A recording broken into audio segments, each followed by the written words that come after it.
In the year 70 AD, the city of Jerusalem became the epicenter of a cataclysm that would reverberate across faiths, empires, and centuries.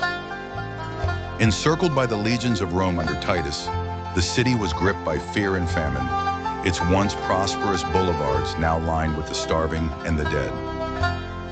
The siege was not simply a military maneuver, but the tragic climax of decades of deepening tension, sparked by oppressive Roman rule, economic hardship, and the corrosion of religious autonomy. The seeds of revolt had been sown years before. Since Judea's annexation by Pompey in 63 BC, Jewish resentment simmered beneath the surface. Roman taxation suffocated the economy, while soldiers' casual desecration of religious norms inflamed the devout. Corruption among local collaborators further eroded trust. The high priesthood itself had devolved from spiritual office to Roman political instrument. Amid injustice and humiliation, prophets emerged, some advocating pacifism, others insurrection. In 66 AD, revolt erupted. The immediate spark, controversy over taxes and perceived sacrilege, ignited the pent-up fury. Jerusalem's rebels expelled Rome's garrison and ceased the emperor's sacrifices, snapping any remaining pretense of peace. Early victories, including the destruction of a Roman legion, seemed miraculous. But Rome responded with overwhelming force. Vespasian and his son Titus advanced with tens of thousands, systematically reclaiming Galilee and Judea. Bravery among the Jewish defenders proved powerless against Roman discipline, engineering, and relentless attrition.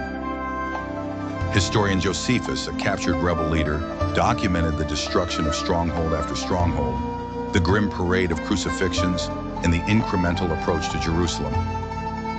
Inside the city, unity crumbled. Factions like the Zealots and Sicarii vied for power, often resorting to violence and sabotage. Food stores were burned, moderates were silenced. The city that desperately needed cohesion tore itself apart from within, amplifying external siege with internal betrayal. Titus' encirclement was brutal and methodical. The Romans constructed a siege wall, cutting off supplies and escape, causing hunger to become the deadliest foe. Josephus' eyewitness accounts convey horror. Corpses in the streets, families cannibalizing the dead, wails of despair echoing through smoke-choked alleys. Every attempt to flee ended in crucifixion.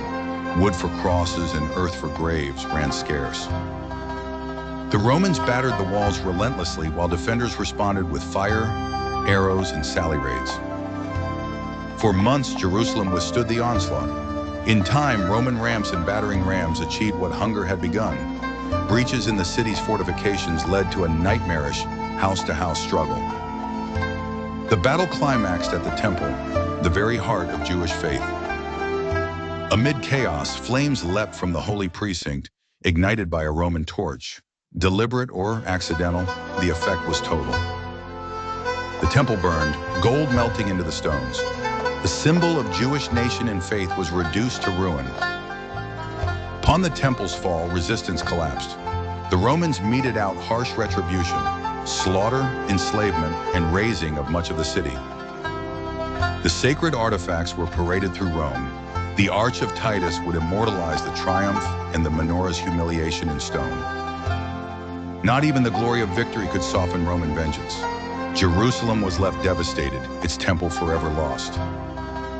For Jews, the aftermath was existential. Without the temple, the faith had to reinvent itself.